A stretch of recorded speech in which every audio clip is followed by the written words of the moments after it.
सतनाम श्री वाहिगुरु साहिब जीओ। एक ओंकार सतनाम करता पुरख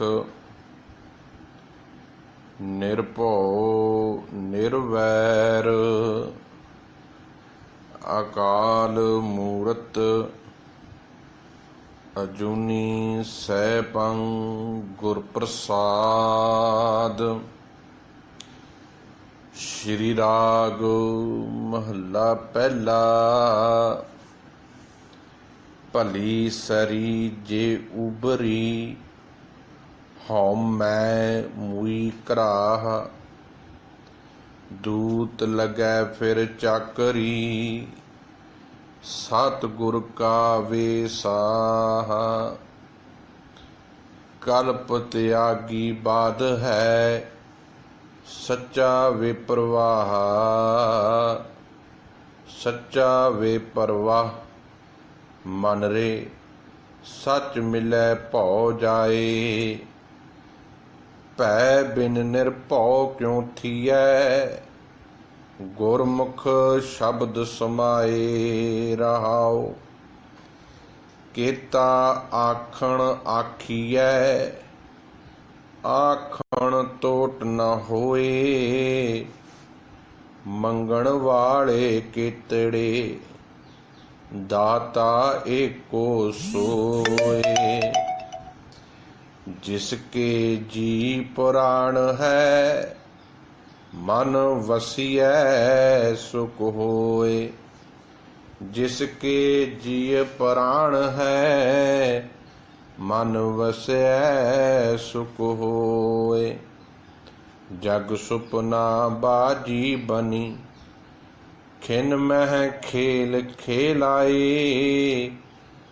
संजोगी मिल एक से विंजोगी उठ जाए। जो तिस पाना सो थियै अवर न करना जाए। गुरमुख वस्त वेसाहियै सच वखर सच रास। जिनी सच वणजिया गुरपूरे शाबाश। नानक वस्त पछाण सी सच सौदा जिस पास। वाहिगुरु जी का खालसा वाहिगुरु जी की फतेह। जुगो जुग अटल हाजरा हजूर चवर छत्र तख्त दे मालक साहिब धन धन शब्द गुरु श्री गुरु ग्रंथ साहिब महाराज जी दी अकाल पुरख जी दी पावन किरपा है। जिन्हां दी बदौलत सवासां दी माहौलत मिली है ते इन्हां सवासां नूं सफल करदिआं होइआं रोजाना ही एक शब्द दा सहज पाठ आपां लड़ीवार गुरु ग्रंथ साहिब महाराज जी दे विचों इस समय करते हैं। रोजाना ही सुबह 8 बजे लड़ीवार श्री गुरु ग्रंथ साहिब जी के पावन शब्दों की विचार करने का यत्न करते हैं। श्री राग की विचार चल रही है जिहदे विच आपां हुण तक 10 नंबर शब्द जिहड़े ने उत्थे तक विचार की गई है। अज का जिहड़ा शब्द आप जी के सन्मुख रखे है 11 नंबर शब्द है श्री राग दा ते श्री गुरु ग्रंथ साहिब महाराज जी दे पावन पन्ना 18 दे उपर सुभाएमान है। अज दे पावन शब्द दे विच सतगुरु जी ने सानू यह गल समझाउण दा यतन कीता है कि ऐ मनुख वेख तू अपने मन नू ये बार बार गल समझा कि ये मन अपनियां चंचलताइयां चौतराइयां सियाणपां छड्ड देवे ते निमरता ते प्रेम दे विच परमात्मा की पहचान कर लवे। क्योंकि जब तक ये मन शैतानियां करेगा, चंचलताइयां करेगा, चुतराइयां करता रहेगा, परमात्मा तो दूरी बनी रहेगी। ते तेरियां मन दियां कीतियां होइयां सियाणपां ते चुतराइयां तैनूं संकट विच ही रखणगियां, परेशानी च ही रखणगियां, तो नित दुखी ते नित ही चिंतित रहेगा। पर जे जीवन नूं सुख रूप च वेखना चाहुंदा है तो सब तो वड्डा सुख है अपने मन नूं वस विच करना। बाकी शब्द जिहड़े हुण तक आपां 10 नंबर शब्द तक जिहड़ी विचार कीती सी, सतगुरु जी ने उहदे विच बड़ियां कमाल दीयां रमज़ां सानूं समझाउण दी कोशिश कीती सी। जिवें कल दा ही शब्द सी, सतगुरु जी ने समझाया सी कि भी की कर्म करां कि मैं सुहागण बन जावां, किहो जी बोली बोलां कि मैं अपने प्रीतम नूं भा जावां, किहड़ा शिंगार करां कि मेरा निरंकार पति मेरे ते खुश होकर मेरी सेजा ते आ जावे। ते कल दे शब्द दे राहीं सतगुरु जी ने सानूं समझाया सी, सहज संतोख शिंगारियां, सहज संतोख शिंगारियां मिठा बोलणी। कहंदे नंबर 1 ते तेरे जीवन दे विच सहज चाहीदा, नंबर 2 ते तेरे जीवन दे विच संतोख चाहीदा, ते नंबर 3 ते तेरा मिठा बोल चाहीदा। ये सुभाਅ जे तू अपने जीवन दे धारण कर लवेंगी ते निरंकार पति तेरे ते खुश हो सकदा है, प्रीतम वाहिगुरू तेरे ते खुश हो सकदा है ते तैनूं अपने नाल मिला सकदा है। पर मनुख दी जिंदगी बहुतात चंचलताई विच लंघदी है, क्योंकि साडा जीवन अडोल नहीं है, असीं पल पल डोलदे हां। क्योंकि जब तक असीं संसार वाल मूँह करके रखांगे, संसार तो ये आस करांगे कि संसार सहारा बने, तद तक नित दुखी होवांगे, नित परेशान होवांगे। पर जिद्दण गुरमत दे पैंडे ते चल के इस गल दी समझ आउण लगेगी कि साथी परमात्मा नूं बनाउणा है, सतगुरु धन गुरु ग्रंथ साहिब गुरु शब्द दी विचार नूं जीवन च वसाउणा है, अपना फर्ज निभाउणा है, ते अपनी जिम्मेवारियां नूं निभाउंदियां होइयां जिवें कमल दा फुੱਲ चिक्कड़ च रह के अपने उत्ते चिक्कड़ दे छिट्टे नहीं पैण दिंदा, इवें संसार विच रह के इस माया तो निर्लेप रह के वाहिगुरू नूं सारी मानवता विच वेखदियां होइयां संसार दा भला करना। कोई 7वें आसमान ते जाके नहीं कोई सेवा करनी, विच दुनिया सेव कमाईए, दुनिया विच रह के मानवता दे भले दी सेवा करनी है। सतगुरु कहंदे सिख नूं ये नहीं किया भी तू रब नूं लभण वास्ते हुण जंगलां वल तुर पा, हुण रब बैठा है किसी 7वें आसमान ते, जां रब किसी पहाड़ां 'च बैठा है, जां किसी कलंदरां 'च बैठा है। सतगुरु गुरुदेव जी महाराज जी ने घर तो भगौड़े मनुख नहीं प्रवान कीते। जदों सतगुरु गुरुदेव जी महाराज जी जोगियां नाल विचार चर्चा करन गए ना, उन्होंने यही सवाल सतगुरु पातशाह जी ने उन्होंने अगे रखिया सी, सिद्ध छप बैठे परबती कौन जगत को पार उतारा। जे तुहानूं इस गल की सोची ते समझ आ गई है कि मनुख दी जीवन दे विच सच्चाई ते धर्म बड़ा जरूरी है, फिर तुसीं काहनूं इत्थे पहाड़ां दीयां कलंदरां विच डर के छुप के आके बह गए हो। आओ चलो मेरे नाल संसार दे विच जाके प्रचार करिए, प्रसार करिए। प्रचार दा अर्थ की है? लोकां नूं जागरूक करना। प्रचार का अर्थ ये नहीं कि मैं अपना हलवा मंडा चलाउण वास्ते अपनियां मन मर्जी दीयां कथा कहानियां लोकां नूं होर ज़्यादा बेवकूफ बनावां, लोकां नूं इमोशनली तौर दे उत्ते धर्म दे नां ते लुट्टां ठग्गां बेवकूफ बना, उन्हां दे अंदर डर पैदा करां। ये धर्म का प्रचार नहीं है। धर्म का प्रचार की है? लोकां नूं जागरूक करना है, लोकां नूं सुचेत करना है, लोकां नूं समझदार बनाउणा है। एक प्रचारक का फर्ज है अपने प्रोडक्ट तो दुनिया नूं वाकफ कराउणा है, भाई आह तुहाडे लाहे दा है। हुण तुसीं देखो, जब तक प्रचारक गुरु नानक साहिब जी महाराज जी ने की प्रचार किया? जागरूक किया ना। गुरु अमरदास साहिब जी ने घुंड प्रथा तो जागरूक किया, औरत नूं बराबरता का मान दिता, विद्या तो जागरूक किया भी तैनूं एजुकेशन भी चाहिए है, तैनूं विद्या भी चाहिए है, तेरा तीसरी अख तेरे कोल ज्ञान आ, उन्होंने भी नाल रख, उन्होंने खोल के रख, फिर तू कभी ठगिया नहीं जाएगा, कभी लुटिया नहीं जाएगा। पर मनुख दे कोलों ज्ञान ही खोलिया जाए, मनुख दे कोलों ज्ञान नूं ही कर्म कांडां दे रूप दे विच वरतिया जाण लग पिया होवे, तो समझना पऊगा कि बड़ी वड्डी छात्र नीति के नाल अज सानू गुमराह कौन किया गया है। उहदा नतीजा ये है कि भी असी सतगुरु जी तो कभी अपने आप नू जोड़िया नहीं। बड़ी सरल ते सीधी सीधी भाषा है गुरबाणी की, हर एक मनुख विचार सकता है, समझ सकता है। थोड़ी जी मेहनत की लोड़ ही है ना। हाँ, उचारण दे विच कई बारी मेरे च भी फर्क पै जाता है, कई बारी मेरे च भी फर्क पै जाता है, क्योंकि मेरी जीभा दे उत्ते कुछ कई बारी कई शब्द तुहाडी जीभ ते बहुत औखे चढ़ते हैं। मैं बहुतात पंजाबी बहुत घट पढ़ी है, क्योंकि मैं ज़्यादा दिल्ली दे विच ही पढ़े हैं, तो फिर भी कोशिश करता ही रहना है कि भी उचारण शुद्ध करा, उचारण नूं जिन्ना वधिया तरीके नाल, क्योंकि जिन्ना वधिया उचारण होवेगा उन्ने अर्थ छेती स्पष्ट रूप दे विच समझ आउणगे। सो यतन है अपना सारिਆਂ ਦਾ ना, जिदण इस मन नूं असीं गुरमत दे गाडी राह ते तोरांगे, इस मन नूं बार-बार लिआउणा है। सतगुरु ही वाहिद एक ऐसी अमृतमय पावन बाणी है जो इस मन का इलाज कर सकती है, जो इस मन रोगी का ट्रीटमेंट कर सकती है। किते जाण की लोड़ नहीं गी, सानू किते भटकण की लोड़ नहीं गी, अपने घर ही सब कुछ पिया है, अपने घर ही वेखण की लोड़ है। तो सतगुरु जी ने अज दे जिहड़े शब्द श्री राग का जिहड़ा अज का 11 नंबर शब्द आप जी दे नाल विचार चर्चा दे विच रखण लगे हैं। रहाओ दीआं पंक्तियां ने पावन शब्द दीआं, मन रे सच मिलै पौ जाए, सच सदा थिर रहण वाला प्रभु परमात्मा। जदों भी सच की गल आवेगी ना, तो सच की गल आवेगी सच्चे निरंकार वास्ते।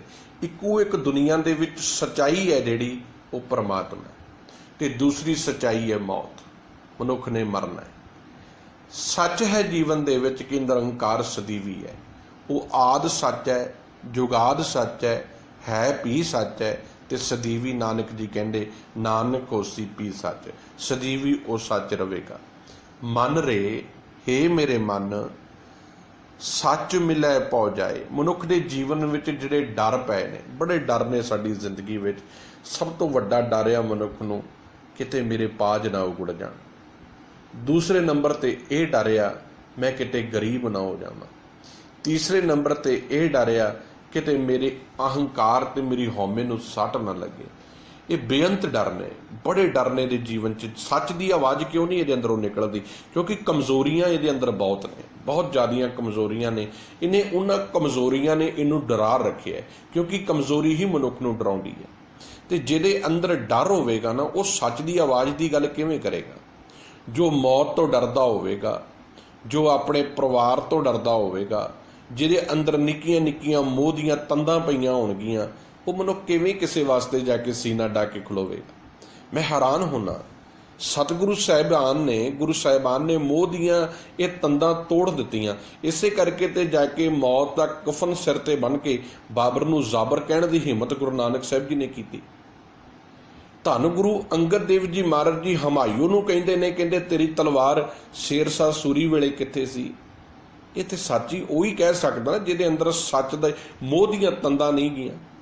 हुण जिहदे अंदर मोह दीआं तंदां पईआं होणगीआं, वो किवें शहीदी देवेगा? शाहिद किवें बनेगा? गवाह किवें बनेगा? किवें मिटण दी बात करेगा? किवें दूजिਆਂ दे हक दी गल करेगा? सतगुरु गुरुदेव जी महाराज कहंदे नंबर 1 ते तेरे जीवन दे विच जिहड़ा डर है ना, मैं इनू दूर करना चाहुंदा। एक गल चेते रख, मरना निश्चित है।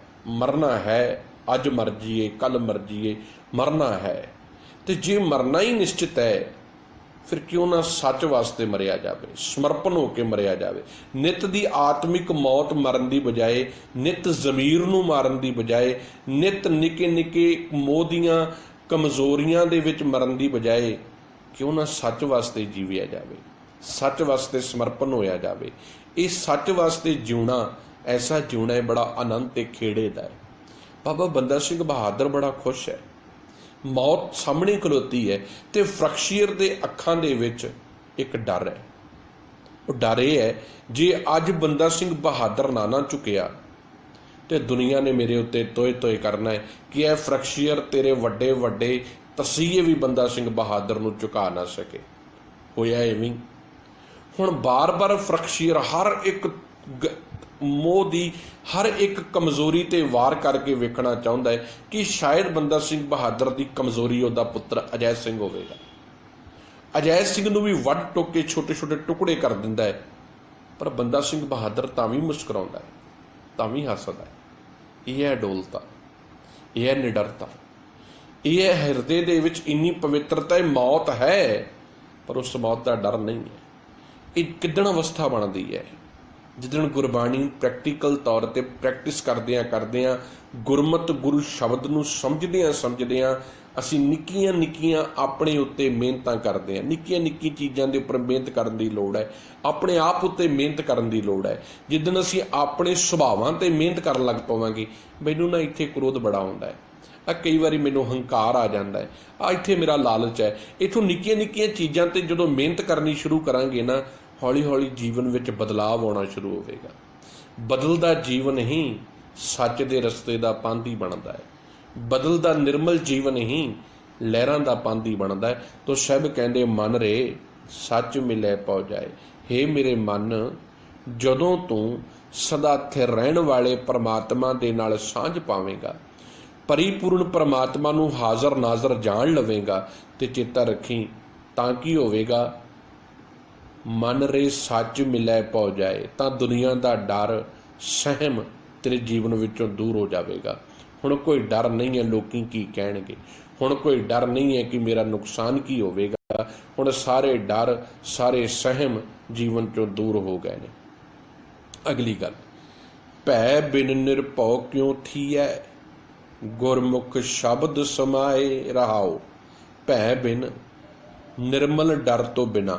ਹੁਣ ਦੋ ਡਰ ਨੇ। ਸਭ ਕਹਿੰਦੇ ਇੱਕ ਤੇਰੇ ਜੀਵਨ ਦੇ ਵਿੱਚੋਂ ਡਰ ਜਾਣਾ ਚਾਹੀਦਾ, ਦੂਜਾ ਕਹਿੰਦੇ ਤੇਰੇ ਜੀਵਨ 'ਚ ਡਰ ਚਾਹੀਦਾ ਵੀ ਹੈ। ਇੱਕ ਇਹ ਨਹੀਂ ਤੇਰੇ ਅੰਦਰ ਡਰ ਨਹੀਂ ਚਾਹੀਦਾ, ਡਰ ਚਾਹੀਦਾ ਹੈ। ਹੁਣ ਇੱਥੇ ਗੱਲ ਸਮਝਣ ਦੀ ਹੈ। ਪਹਿਲਾ ਡਰ ਤੇਰੇ ਜੀਵਨ ਵਿੱਚ ਨਹੀਂ ਚਾਹੀਦਾ, ਉਹ ਹੈ ਜਿਹੜਾ ਹੈ ਜ਼ੁਲਮ ਦਾ, ਅਤਿਆਚਾਰ ਦਾ ਡਰ, ਵੀ ਲੋਕੀ ਤੇਰੇ ਤੇ ਅਤਿਆਚਾਰ ਕਰਨਗੇ ਜਾਂ ਤੈਨੂੰ ਮਾਰਨਗੇ। ਜਿਹੜਾ ਡਰ, ਡਰਾਉਣ ਦਾ ਡਰ ਤੇਰੇ ਜੀਵਨ 'ਚ ਨਹੀਂ ਚਾਹੀਦਾ, ਕਿ ਵੀ ਤੂੰ ਹਰ ਚੀਜ਼ ਤੋਂ ਡਰਦਾ ਰਵੇਂ। ਮਾਇਆ ਦਾ ਡਰ ਨਹੀਂ ਤੇਰੇ ਜੀਵਨ 'ਚ ਚਾਹੀਦਾ। ਹਾਂ, ਡਰ ਚਾਹੀਦਾ, ਪਰਮਾਤਮਾ ਦਾ ਚਾਹੀਦਾ। ਹੁਣ ਮੈਨੂੰ ਮੇਰੇ ਪਿਤਾ ਦੇ ਨਾਲ ਪਿਆਰ ਹੈ, ਮੇਰਾ ਕਿਸੇ ਨਾਲ ਪਿਆਰ ਹੈ, ਮੇਰੇ ਭਰਾ ਨਾਲ ਪਿਆਰ ਹੈ, ਜਾਂ ਮੇਰੇ ਦੋਸਤ ਨਾਲ ਪਿਆਰ ਹੈ। ਹੁਣ ਮੇਰਾ ਜੀਅ ਕਰਦਾ ਹੈ ਮੈਂ ਕੋਈ ਗਲਤ ਕੰਮ ਕਰਾਂ, ਮੇਰਾ ਜੀਅ ਕਰਦਾ ਹੈ ਮੈਂ ਆਪਣੇ ਫਲਾਨੀ ਜਗ੍ਹਾ ਜਾਵਾਂ, ਪਰ ਉਹ ਮਿੱਤਰ ਮੇਰੇ ਸੋਹਣੇ ਰੂਪ ਨੂੰ, ਮੇਰੇ ਇੱਕ ਚੰਗੇ ਕਿਰਦਾਰ ਤੋਂ ਵਾਕਿਫ ਹੈ, ਮੇਰੇ ਕਿਰਦਾਰ ਦੇ ਨਾਲ ਉਹਦੀ ਦੋਸਤੀ ਹੈ। ਹੁਣ ਮੇਰਾ ਕਦਮ ਪੁੱਟਣ ਤੋਂ ਪਹਿਲਾਂ ਮਿੱਤਰ ਮੇਰੇ ਜ਼ਿਹਨ 'ਚ ਆਉਂਦਾ ਹੈ। ਹੁਣ ਇੱਕ ਡਰ ਹੈ ਜੀਵਨ 'ਚ ਕਿ ਜੇ ਕਿਤੇ ਕੱਲ੍ਹ ਨੂੰ ਮੈਂ ਗੁਨਾਹ ਕਰਦਾ ਫੜਿਆ ਗਿਆ, ਕਿਤੇ ਮੇਰੇ ਮਿੱਤਰ ਦੀਆਂ ਨਿਗਾਹਾਂ 'ਚੋਂ ਮੈਂ ਡਿੱਗ ਨਾ ਜਾਵਾਂ, ਮੈਂ ਕਿਤੇ ਆਪਣੇ ਮਿੱਤਰ ਦੀਆਂ ਨੇਤਰਾਂ 'ਚੋਂ ਕਿਤੇ ਮੇਰੀ ਬੇਪਤੀ ਨਾ ਹੋ ਜਾਵੇ। ਉਸ ਨਿਰਮਲ ਭਾਵ, ਹੁਣ ਉਹ ਮਿੱਤਰ ਕੋਈ ਉਹਦੇ ਨਾਲ ਇਹ ਨਹੀਂ ਕਿ ਉਹਦੇ ਸਿਰ 'ਤੇ ਤਲਵਾਰ ਲੈ ਕੇ ਖਲੋਤਾ ਹੈ, ਪਰ ਉਹ ਇੱਕ ਪਿਆਰ ਦੀ ਤੰਦ, ਉਹ ਇੱਕ ਨਿਰਮਲ ਭੈ ਉਸ ਨੂੰ ਜ਼ੁਲਮ ਕਰਨ ਤੋਂ, ਉਸ ਗੁਨਾਹ ਕਰਨ ਤੋਂ ਰੋਕ ਲੈਂਦਾ। ਇਹ ਹੈ ਨਿਰਮਲ ਡਰ। ਜਿੱਦਣ ਸਾਡੇ ਜੀਵਨ ਵਿੱਚ ਇੱਜ਼ਤ ਦਾ, ਨਿਰਮਲ ਦਾ ਭੈ ਹੋਵੇਗਾ, ਨਿਰਮਲਤਾਈ ਦਾ। ਹੁਣ ਪ੍ਰਮਾਤਮਾ ਦਾ ਡਰ ਕੀ ਹੈ? ਨਿਰਮਲਤਾਈ ਦਾ ਹੈ। ਰੱਬ ਮੈਨੂੰ ਵੇਖ ਰਿਹਾ, ਪ੍ਰਮਾਤਮਾ ਮੈਨੂੰ ਵੇਖ ਰਿਹਾ, ਉਹ ਮੇਰੇ ਅੰਗ ਸੰਗ ਹੈ। ਮੈਂ ਆਪਣੇ ਕਮਰੇ ਵਿੱਚ ਬੈਠਾ ਹੈ, ਮੈਂ ਇਸ ਕਰਕੇ ਨਹੀਂ ਗੁਨਾਹ ਕਰ ਰਿਹਾ ਕਿ ਮੈਨੂੰ ਇੱਥੇ ਕੋਈ ਨਹੀਂ ਵੇਖ ਰਿਹਾ, ਮੈਂ ਇਸ ਕਰਕੇ ਨਹੀਂ ਗੁਨਾਹ ਵਾਲੇ ਪਾਸੇ ਜਾ ਰਿਹਾ ਕਿਉਂਕਿ ਰੱਬ ਮੈਨੂੰ ਵੇਖ ਰਿਹਾ ਹੈ। ਪਰਮਾਤਮਾ ਮੇਰੇ ਹਾਜ਼ਰ ਨਾਜ਼ਰ ਹੈ, ਉਹਦੀਆਂ ਅੱਖਾਂ ਹਰ ਜਗ੍ਹਾ ਮੇਰੇ ਤੇ ਲੱਗੀਆਂ ਨੇ, ਉਹ ਮੇਰੇ ਤੋਂ ਕਿਤੇ ਵੀ ਦੂਰ ਨਹੀਂ ਹੈ। ਜਿੱਦਣ ਇਹ ਡਰ ਮਨੁੱਖ ਦੀ ਜ਼ਿੰਦਗੀ ਦੇ ਵਿੱਚ ਘਰ ਕਰ ਗਿਆ ਨਾ, ਇਹ ਨਿਰਮਲ ਭਾਵ, ਉਦਣ ਉਹਦੇ ਜੀਵਨ ਦੇ ਵਿੱਚ, ਕਿਰਦਾਰ ਦੇ ਵਿੱਚ ਬਦਲਾਵ ਆਵੇਗਾ। ਭੈ ਬਿਨ ਨਿਰਭਉ ਕਿਉ ਥੀਐ, ਗੁਰਮੁਖ ਸ਼ਬਦ ਸਮਾਏ। ਸਤਿਗੁਰੂ ਕਹਿੰਦੇ ਜਦ ਤੱਕ ਪ੍ਰਮਾਤਮਾ ਦਾ ਡਰ, ਅਦਬ ਮਨ ਵਿੱਚ ਨਹੀਂ ਨਾ ਹੁੰਦਾ, ਮਨੁੱਖ ਦੁਨੀਆ ਦੇ ਡਰਾਂ ਤੋਂ ਬਚ ਨਹੀਂ ਸਕਦਾ। ਤੇ ਪ੍ਰਮਾਤਮਾ ਦਾ ਡਰ ਤੇ ਅਦਬ ਉਦੋਂ ਹੀ ਮਨੁੱਖ ਦੇ ਹਿਰਦੇ ਵਿੱਚ ਪੈਦਾ ਹੁੰਦਾ ਹੈ, ਕਦੋਂ? ਗੁਰਮੁਖ ਸ਼ਬਦ ਸਮਾਏ। ਜਦੋਂ ਸਤਿਗੁਰੂ ਜੀ ਦੇ ਰਾਹੀਂ ਗੁਰਬਾਣੀ, ਗੁਰੂ ਸ਼ਬਦ ਦੇ ਵਿੱਚ, ਸਤਿਗੁਰੂ ਕੇ ਪਾਵਨ ਸ਼ਬਦ ਵਿੱਚ, ਗੁਰੂ ਗ੍ਰੰਥ ਸਾਹਿਬ ਜੀ ਦੀ ਪਾਵਨ ਵਿਚਾਰਧਾਰਾ ਵਿੱਚ, ਸਤਿਗੁਰੂ ਗੁਰੂ ਨਾਨਕ ਸਾਹਿਬ ਜੀ ਦੇ ਪਾਵਨ ਸਿਧਾਂਤ ਵਿੱਚ, ਗੁਰੂ ਸ਼ਬਦ ਦੇ ਰਾਹੀਂ ਜਦੋਂ ਇਹ ਆਪਣੇ ਜੀਵਨ ਨੂੰ ਜੋੜਦਾ ਹੈ, ਉਦੋਂ ਇਹਦੇ ਜੀਵਨ ਦੇ ਵਿੱਚੋਂ ਸਾਰੇ ਡਰ ਮਿਟ ਜਾਂਦੇ ਹਨ। ਰਹਾਓ, ਇਹ ਰਹਾਓ ਦੀਆਂ ਪੰਕਤੀਆਂ ਹਨ। ਹੁਣ ਪਹਿਲਾ ਬੰਦ ਹੈ ਪਾਵਨ ਸ਼ਬਦ ਦਾ।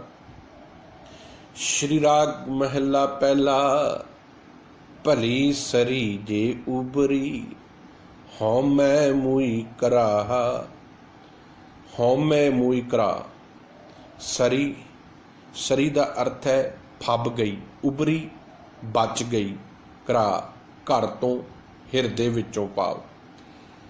ਹੁਣ ਪਹਿਲਾ ਬੰਦ ਬੜਾ ਪਿਆਰਾ ਹੈ। ਸਾਹਿਬ ਕਹਿੰਦੇ ਮੇਰੇ ਵਾਸਤੇ ਤੇ ਬਹੁਤ ਚੰਗਾ ਹੋਇਆ। ਆਪਣਾ ਪ੍ਰੈਕਟੀਕਲ ਐਕਸਪੀਰੀਅੰਸ ਦੱਸਦੇ ਨੇ, ਕਹਿੰਦੇ ਮੇਰੇ ਵਾਸਤੇ ਤੇ ਬਹੁਤ ਚੰਗਾ ਹੋਇਆ। ਆਪਣਾ ਪ੍ਰੈਕਟੀਕਲ ਐਕਸਪੀਰੀਅੰਸ ਦੱਸਦੇ ਨੇ, ਕਹਿੰਦੇ ਮੈਂ ਬੜਾ ਭਾਗਾ ਵਾਲਾ ਹੈ, ਬੜੀ ਮੇਰੇ ਤੇ ਕਿਰਪਾ ਬਣੀ ਹੈ, ਰਹਿਮਤ ਬਣੀ ਹੈ। ਹੋਇਆ ਕੀ ਹੈ, ਉਸ ਸੱਚੇ ਸ਼ਬਦ ਗੁਰੂ ਦੀ ਕਿਰਪਾ ਦੇ ਨਾਲ, ਅਕਾਲ ਪੁਰਖ ਦੀ ਰਹਿਮਤ ਨਾਲ ਮੇਰੀ ਜਿੰਦ ਵਿਕਾਰਾਂ ਤੋਂ ਬਚ ਗਈ ਹੈ। ਮੇਰੀ ਜਿਹੜੀ ਸੋਹਣੀ ਜਿੰਦ ਆ ਨਾ, ਮੇਰੇ ਨਿਰੰਕਾਰ ਪ੍ਰਮਾਤਮਾ ਨੇ ਮੇਰੇ ਅੰਦਰ ਸਮਾ ਕੇ ਮੇਰੀਆਂ ਉਸ ਆਤਮਾ ਨੂੰ ਵਿਕਾਰਾਂ ਦੀ ਮਾਰ ਤੋਂ, ਵਿਕਾਰਾਂ ਦੀਆਂ ਚੋਟਾਂ ਤੋਂ, ਜਿਹੜੇ ਨਿਤ ਮੋਹ ਦੇ ਥੱਪੜ ਪੈ ਰਹੇ ਸਨ, ਨਿਤ ਵਿਕਾਰਾਂ ਦੇ ਚੋਰ ਬਣ ਕੇ ਜਿਹੜੇ ਮੇਰੇ ਘਰ ਨੂੰ ਲੁੱਟ ਰਹੇ ਸਨ, ਮਾਰੈ ਲੂਟੈ ਨੀਤ ਨੀਤ ਕਿਸ ਆਗੇ ਕਰੀ ਪੁਕਾਰ ਜਨਾ, ਜਿਹੜੇ ਮੈਨੂੰ ਰੋਜ਼ ਮਾਰਦੇ ਸਨ, ਰੋਜ਼ ਲੁੱਟਦੇ ਸਨ, ਉਹਨਾਂ ਤੋਂ ਮੇਰੀ ਆਤਮਾ ਨੂੰ ਬਚਾ ਲਿਆ ਮੇਰੇ ਗੁਰੂ ਨੇ, ਬਚਾ ਲਿਆ ਮੇਰੇ ਪ੍ਰਮਾਤਮਾ ਨੇ। ਤੇ ਮੇਰੇ ਹਿਰਦੇ ਵਿੱਚੋਂ ਕੀ ਹੋਇਆ, ਹਉਮੈ ਮੋਈ ਘਰਾ।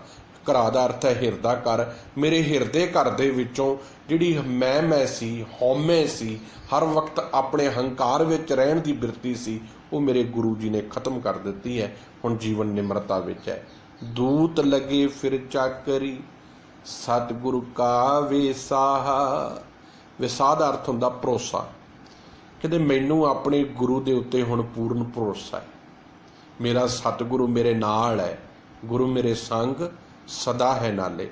ਹਰ ਵਕਤ ਹੁਣ ਸਤਿਗੁਰੂ ਜੀ ਮੇਰੇ ਨਾਲ ਰਹਿੰਦੇ ਨੇ, ਮੇਰੇ ਅੰਗ ਸੰਗ ਰਹਿੰਦੇ ਨੇ। ਤੇ ਉਹਨਾਂ ਨੇ ਬੜੀ ਕਿਰਪਾ ਪਤਾ ਮੇਰੇ ਤੇ ਕੀ ਕੀਤੀ ਹੈ। ਤੇ ਜਿਹੜੇ ਇਹ ਦੂਤ ਪਹਿਲਾਂ ਮੇਰੇ ਜੀਵਨ ਦੇ ਵਿੱਚ ਰੋਜ਼ ਕਬਾੜਾ ਪਾਉਂਦੇ ਸਨ, ਨਿਤ ਆ ਕੇ ਮੇਰੇ ਜੀਵਨ ਦੇ ਵਿੱਚ ਨੁਕਸਾਨ ਕਰਦੇ ਸਨ, ਨਿਤ ਇਹ ਮੇਰੇ ਜੀਵਨ ਦੇ ਵਿੱਚ ਆ ਕੇ ਮੇਰੇ ਮਨ ਨੂੰ ਆਪਣੇ ਅਧੀਨ ਕਰਕੇ ਬੈਠੇ ਸਨ, ਹੁਣ ਮੇਰੇ ਪੂਰੇ ਗੁਰੂ ਨੇ ਰਹਿਮਤ ਕਰ ਦਿੱਤੀ ਹੈ। ਸ਼ਬਦ ਗੁਰੂ ਜੀ ਦੀ ਕਿਰਪਾ ਦੇ ਨਾਲ ਇਹ ਵਿਕਾਰ ਹੁਣ ਮੈਨੂੰ ਖੁਆਰ ਨਹੀਂ ਕਰਦੇ।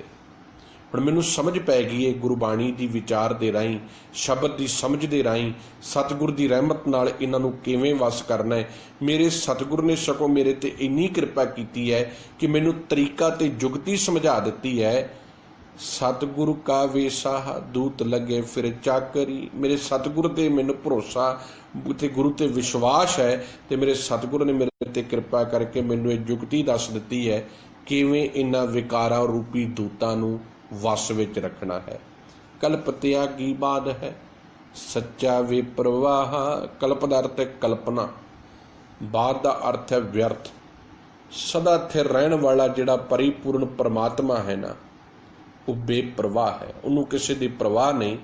ਤੇ ਉਹ ਹੁਣ ਮੈਨੂੰ ਮਿਲ ਪਿਆ ਹੈ। ਮੇਰੇ ਗੁਰੂ ਨੇ ਕਿਰਪਾ ਕਰਕੇ ਮੈਨੂੰ ਉਹਦੇ ਨਾਲ ਮਿਲਾਪ ਬਖਸ਼ ਦਿੱਤਾ ਹੈ। ਤੇ ਹੁਣ ਮੇਰਾ ਮਨ ਮਾਇਆ ਦੇ ਮੋਹ ਤੋਂ ਛੁਟਕਾਰਾ ਪਾ ਗਿਆ ਹੈ। ਹੁਣ ਵਿਅਰਥ ਦੀਆਂ ਜਿਹੜੀਆਂ ਮੇਰੇ ਅੰਦਰ ਕਲਪਨਾਵਾਂ ਸਨ, ਇੱਛਾਵਾਂ ਸਨ, ਮਨਸਾਵਾਂ ਸਨ, ਵਿਅਰਥ ਦੀਆਂ ਜਿਹੜੀਆਂ ਮੈਂ 24 ਘੰਟੇ ਆਪਣੇ ਮਨ ਵਿੱਚ ਕਲਪਨਾ ਜਿਹੜੀ ਕਲਪਦਾ ਰਹਿੰਦਾ ਹੁੰਦਾ ਸੀ, ਜਿਹਦੇ ਕਰਕੇ ਮੈਂ ਵੀ ਕਲਪਦਾ ਸੀ, ਉਹ ਕਲਪਨਾਵਾਂ ਜੀਵਨ ਚੋਂ ਮਿਟ ਗਈਆਂ ਨੇ, ਉਹ ਛੱਡ ਦਿੱਤੀਆਂ ਨੇ। ਹੁਣ ਗੁਰੂ ਦੀ ਰਜ਼ਾ ਤੇ ਭਰੋਸੇ ਉੱਤੇ ਮਨ ਟੇਕਿਆ ਹੈ। ਮਨ ਰੇ ਸੱਚ ਮਿਲੇ ਪਹੁ ਜਾਏ।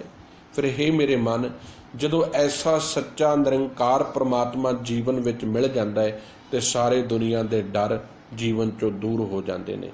ਭੈ ਬਿਨ ਨਿਰਭਉ ਕਿਉਂ ਥੀਐ, ਗੁਰਮੁਖ ਸ਼ਬਦ ਸਮਾਏ ਰਹਾਓ। ਪਰ ਸਾਹਿਬ ਕਹਿੰਦੇ ਜਦ ਤੱਕ ਪਰਮਾਤਮਾ ਦਾ ਡਰ ਅਦਬ ਮਨ ਵਿੱਚ ਨਾ ਹੋਵੇ, ਮਨੁੱਖ ਦੁਨੀਆ ਦੇ ਡਰਾਂ ਤੋਂ ਬਚ ਵੀ ਨਹੀਂ ਸਕਦਾ। ਪਰਮਾਤਮਾ ਦਾ ਡਰ ਅਦਬ ਭੈ ਬਹੁਤ ਜ਼ਰੂਰੀ ਹੈ।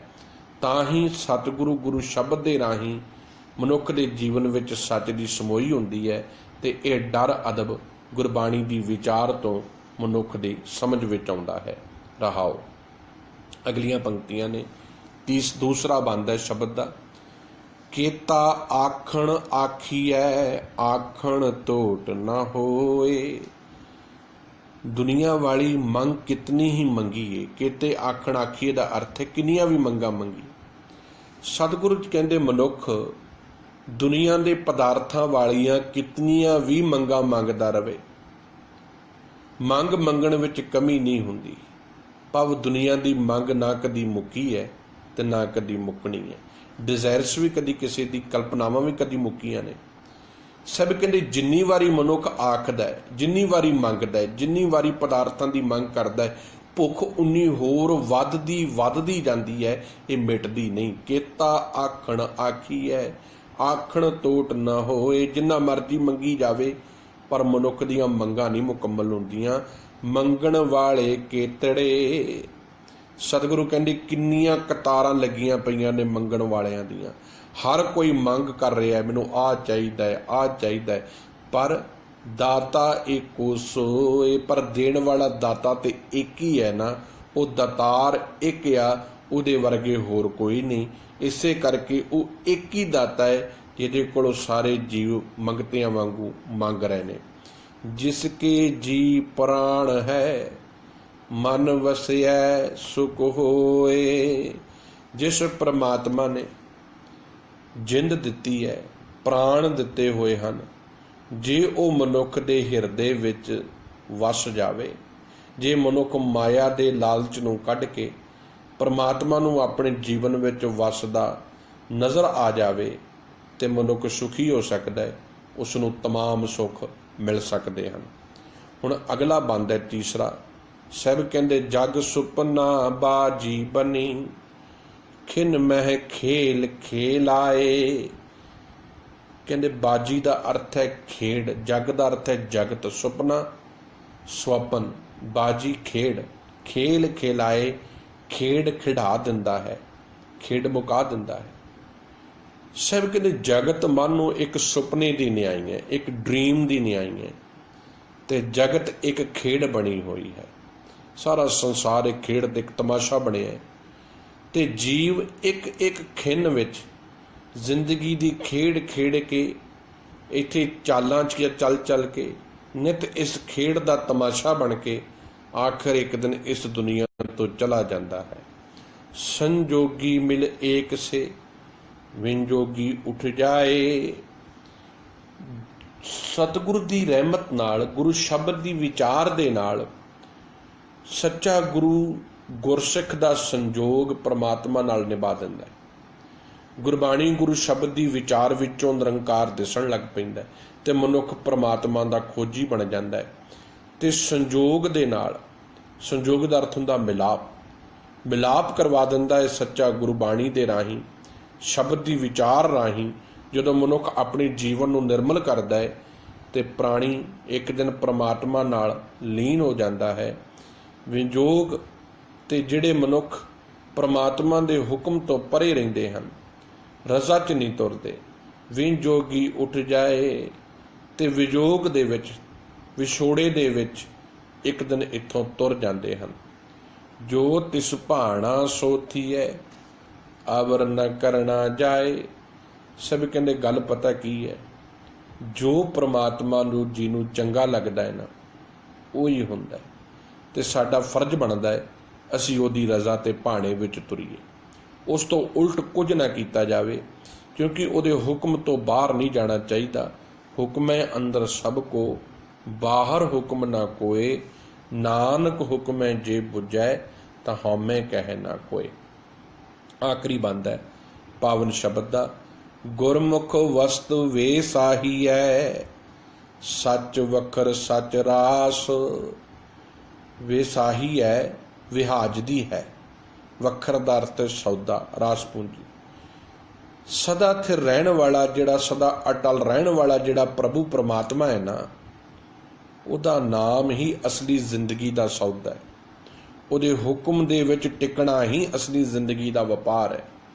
ਇਹੀ ਜੀਵਨ ਦੀ ਪੂੰਜੀ ਹੈ ਜੋ ਵਿਹਾਜਣ ਵਾਸਤੇ, ਖੱਟਣ ਵਾਸਤੇ ਅਸੀਂ ਸੰਸਾਰ ਦੇ ਵਿੱਚ ਆਏ ਹਾਂ।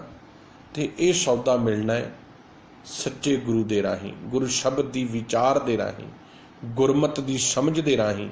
ਜਿੱਦਣ ਮਤ ਤਿਆਗ ਦੇਵਾਂਗੇ ਤੇ ਗੁਰੂ ਦੀ ਮਤ ਲੈ ਲਵਾਂਗੇ ਤੇ ਨਿਤ ਗੁਣ ਆਪਣੇ ਜੀਵਨ ਵਿੱਚ ਕਮਾਉਣ ਲੱਗ ਪਵਾਂਗੇ ਤੇ ਜੀਵਨ ਨਿਰਮਲ ਹੁੰਦਾ ਜਾਵੇਗਾ। ਫਿਰ ਦੂਸਰੇ ਵਾਸਤੇ ਕੁਝ ਕਰਨ ਨੂੰ ਜੀ ਕਰੇਗਾ, ਹਰ ਵਕਤ ਕਮਜ਼ੋਰ ਦੀ ਬਾਂਹ ਫੜੇਗਾ, ਚੰਗੇ ਹਿਰਦੇ ਵਿੱਚ ਖਿਆਲ ਉਤਪੰਨ ਹੋਣਗੇ, ਤੇ ਜਿਸ ਮਨੁੱਖ ਦੇ ਖਿਆਲ ਚੰਗੇ ਹੋਣ ਉਹ ਸਮਾਜ ਵਾਸਤੇ ਹਾਨੀਕਾਰਕ ਨਹੀਂ ਹੁੰਦਾ। ਜਿੰਨੀ ਸੱਚ ਵਣਜਿਆ ਗੁਰਪੂਰੇ ਸ਼ਾਬਾਸ਼, ਕਹਿੰਦੇ ਜਿਨ੍ਹਾਂ ਬੰਦਿਆਂ ਨੇ ਇਹ ਸੱਚਾ ਸੌਦਾ ਖਰੀਦ ਲਿਆ, ਜਿਨ੍ਹਾਂ ਨੇ ਨਿਰੰਕਾਰ ਦੇ ਸ਼ੁਭ ਗੁਣ ਜੀਵਨ ਦੇ ਵਿੱਚ ਵਸਾ ਲਏ, ਉਹਨਾਂ ਨੂੰ ਪੂਰੇ ਗੁਰੂ ਦੀ ਥਾਪਣਾ ਮਿਲਦੀ ਹੈ, ਪੂਰੇ ਗੁਰੂ ਦੀ ਰਹਿਮਤ ਵਾਲੇ ਬਣ ਜਾਂਦੇ ਨੇ। ਨਾਨਕ ਵਸਤ ਪਛਾਣ ਸੀ ਸੱਚ ਸੌਦਾ ਜਿਸ ਪਾਸ। ਇਹ ਨਾਨਕ ਜਿਸ ਦੇ ਪਾਸ ਇਹ ਸ਼ੁਭ ਗੁਣਾਂ ਦਾ ਸੱਚਾ ਸੌਦਾ ਹੈ, ਇਸ ਵਸਤ ਦੀ ਕਦਰ ਉਹੀ ਜਾਣਦਾ ਹੈ, ਉਹੀ ਸਮਝਦਾ ਹੈ ਕਿ ਇਹ ਵਸਤ ਕਿੰਨੀ ਕੀਮਤੀ ਹੈ। ਚੰਗੇ ਗੁਣਾਂ ਨੂੰ ਜੀਵਨ ਵਿੱਚ ਵਸਾਉਣਾ, ਪ੍ਰਭੂ ਦੇ ਦੱਸੇ ਰਾਹ ਤੇ ਤੁਰਨਾ, ਉਹਦੀ ਰਜ਼ਾ ਤੇ ਭਾਣੇ ਵਿੱਚ ਤੁਰਨਾ, ਇਹਦੇ ਵਿੱਚ ਕਿੰਨਾ ਆਨੰਦ ਤੇ ਖੇੜਾ ਹੈ, ਇਹ ਉਹੀ ਜਾਣਦਾ ਹੈ ਜੋ ਇਸ ਨੂੰ ਚੱਖਦਾ ਹੈ। ਜਿਨ ਇਹ ਚਾਖੀ ਸੋਈ ਜਾਣੈ ਗੂੰਗੇ ਕੀ ਮਠਿਆਈ। ਇਹ ਤੇ ਐਸਾ ਹੈ ਜਿਹਦੇ ਚਿੱਤ ਵਿੱਚ ਵਸ ਗਿਆ, ਗੁਰਮਤਿ ਦੀ ਵਿਚਾਰ ਵਸ ਗਈ, ਉਹਦਾ ਜੀਵਨ ਬਦਲ ਗਿਆ। ਸੋ ਅੱਜ ਦੇ ਇਹ ਪਾਵਨ ਸ਼ਬਦ ਜਿਸ ਦੀ ਵਿਚਾਰ ਆਪ ਜੀ ਕੇ ਸਨਮੁਖ ਰੱਖੀ ਗਈ ਹੈ, ਸ੍ਰੀ ਗੁਰੂ ਗ੍ਰੰਥ ਸਾਹਿਬ ਜੀ ਦੀ ਲੜੀਵਾਰ ਵਿਚਾਰ, ਸ਼੍ਰੀ ਰਾਗ ਦਾ ਪਾਵਨ 11 ਨੰਬਰ ਸ਼ਬਦ ਜਿਹਦੀ ਅੱਜ ਦੀ ਵਿਚਾਰ ਆਪ ਦੇ ਸਨਮੁਖ ਕੀਤੀ ਗਈ ਹੈ। ਉਚਾਰਨ ਦੇ ਵਿੱਚ ਬਹੁਤ ਕਮੀਆਂ ਨੇ ਮੇਰੇ ਵਿੱਚ, ਮੈਂ ਮੰਨਦਾ, ਕੋਸ਼ਿਸ਼ ਕਰ ਰਿਹਾ ਹਾਂ ਸੁਧਾਰਨ ਦੀਆਂ, ਸੁਧਰ ਜਾਣ, ਕਿਉਂਕਿ ਜੀਭਾ ਕਈ ਵਾਰੀ ਸਾਥ ਨਹੀਂ ਮਨੁੱਖ ਦਾ ਦਿੰਦੀ ਤੇ ਇਸ ਬਾਰੇ ਹੋ ਜਾਂਦਾ, ਪਰ ਮੈਂ ਕੋਸ਼ਿਸ਼ ਕਰਦਾ ਰਹਿਣਾ ਜ਼ਰੂਰ ਆਪਣੇ ਜੀਵਨ ਦੇ ਵਿੱਚ ਬਦਲਾਵ ਲਿਆਵਾਂ। ਇਹ ਮੈਂ ਆਪਣੇ ਸਿੱਖਣ ਵਾਸਤੇ, ਆਪਾਂ ਸਾਰੇ ਰਲ ਮਿਲ ਕੇ ਇੱਥੇ ਮੈਂ ਇੱਕ ਬੇਨਤੀ ਕਰਾਂ, ਇਹ ਦਾਵਾ ਨਹੀਂ ਗਾ ਵੀ ਇੱਥੇ ਕੋਈ ਅਸੀਂ ਇਹ ਵਿਦਵਤਾ ਸ਼ੋਅ ਕਰਨ ਵਾਸਤੇ ਹੈ, ਇਹ ਸਿਰਫ ਸਿੱਖਣ ਵਾਸਤੇ ਹੈ ਕਿ ਰੋਜ਼ਾਨਾ ਇੱਕ ਸ਼ਬਦ ਸਿੱਖਿਆ ਜਾਵੇ, ਵਿਚਾਰਿਆ ਜਾਵੇ। ਆਪਾਂ ਰਲ ਮਿਲ ਕੇ ਇੱਕ ਸ਼ਬਦ ਦਾ ਸਹਿਜ ਪਾਠ ਘੱਟੋ ਘੱਟ ਕਰ ਲਈਏ ਤੇ ਜੀਵਨ ਦੇ ਵਿੱਚ ਵਸਾਈਏ। ਵੀਰ ਮੇਰਿਓ, ਮੇਰੀ ਬੇਨਤੀ ਆ, ਇਹਨੂੰ ਸ਼ੇਅਰ ਜ਼ਰੂਰ ਕਰਿਆ ਕਰੋ। ਮੈਨੂੰ ਪਤਾ ਹੈ ਜੇ ਮੈਂ ਇਹੀ ਕਿਸੇ ਦੀਆਂ ਹੋਰ ਦੇ ਇੱਧਰ ਉੱਧਰ ਦੀਆਂ ਗੱਲਾਂ ਕਰਾਂ ਵੀ ਫਲਾਨਾ ਕੀ ਕਰਦਾ, ਪਰ ਮੇਰਾ ਇਹ ਮਨ ਨਹੀਂ ਮੰਨਦਾ। ਮੇਰਾ ਜੀ ਕਰਦਾ ਮੈਂ ਪਹਿਲਾਂ ਆਪਣੇ ਜੀਵਨ ਨੂੰ ਸੰਭਾਲਾਂ, ਆਪਣੇ ਜੀਵਨ ਦੇ ਵਿੱਚੋਂ ਕਮੀਆਂ ਕੱਢਾਂ, ਦੂਜੇ ਦੀ ਕਮੀ ਕੱਢਣ ਤੋਂ ਪਹਿਲਾਂ। ਤੋ ਇਹਦੇ ਵੱਲ ਹੀ ਹੁਣ ਸਾਰਾ ਜੀਵਨ ਗੁਰਬਾਣੀ ਨੂੰ ਸਮਝਣ ਵੱਲ ਲਾ ਰਹੇ ਹਾਂ। ਹਜੇ ਗੁਰਬਾਣੀ ਸਮਝ ਨਹੀਂ ਆ ਰਹੀ, ਦੂਜੇ ਦੀ ਬਸ ਦੇ ਬਾਅਦ ਦੀ ਗੱਲ ਹੈ। ਸੋ ਗੁਰਬਾਣੀ ਨੂੰ ਯਤਨ ਕਰ ਰਹੇ ਹਾਂ ਕਿ ਵੱਧ ਤੋਂ ਵੱਧ ਸਮਝਣ ਦਾ ਯਤਨ ਕਰਾਂ, ਵਿਚਾਰਨ ਦਾ ਯਤਨ ਕਰਾਂ। ਬੜਾ ਆਨੰਦ ਜੀਵਨ 'ਚ ਆਉਂਦਾ ਹੈ। ਮੈਂ ਇੱਕ ਹੀ ਮੰਗਦਾ, ਇਹਨੂੰ ਸ਼ੇਅਰ ਜ਼ਰੂਰ ਕਰਿਆ ਕਰੋ। ਸ਼ਾਇਦ ਕਿਸੇ ਤੱਕ ਇਹ ਗੱਲ ਗੁਰਮਤਿ ਦੀ ਪਹੁੰਚ ਜਾਵੇ ਤੇ ਸਾਡੇ ਨਾਲ ਮਿਲ ਕੇ ਕੋਈ ਇਸ ਕਾਫਲੇ ਵਿੱਚ ਸ਼ਾਮਲ ਹੋ ਜਾਵੇ ਤੇ ਆਪਣੇ ਪਰਿਵਾਰ ਦੇ ਨਾਲ, ਇਹ ਆਪਣਾ ਇੱਕ ਪਰਿਵਾਰ ਹੈ, ਗੁਰਸਿੱਖ ਗੁਰਮੁਖ ਪਰਿਵਾਰ, ਗੁਰਬਾਣੀ ਪਰਿਵਾਰ, ਆਪਾਂ ਰਲ ਮਿਲ ਕੇ ਸਤਿਗੁਰ ਦੇਸ਼ ਸੋਹਣੇ ਪਰਿਵਾਰ ਦਾ ਅੰਗ ਬਣੀਏ। ਬੇਅੰਤ ਭੁੱਲਾਂ ਗਲਤੀਆਂ ਹੋਈਆਂ ਨੇ, ਆਪ ਗੁਰੂ ਪਿਆਰੀ ਸੰਗਤ ਬਖਸ਼ਣਯੋਗ ਹੋ।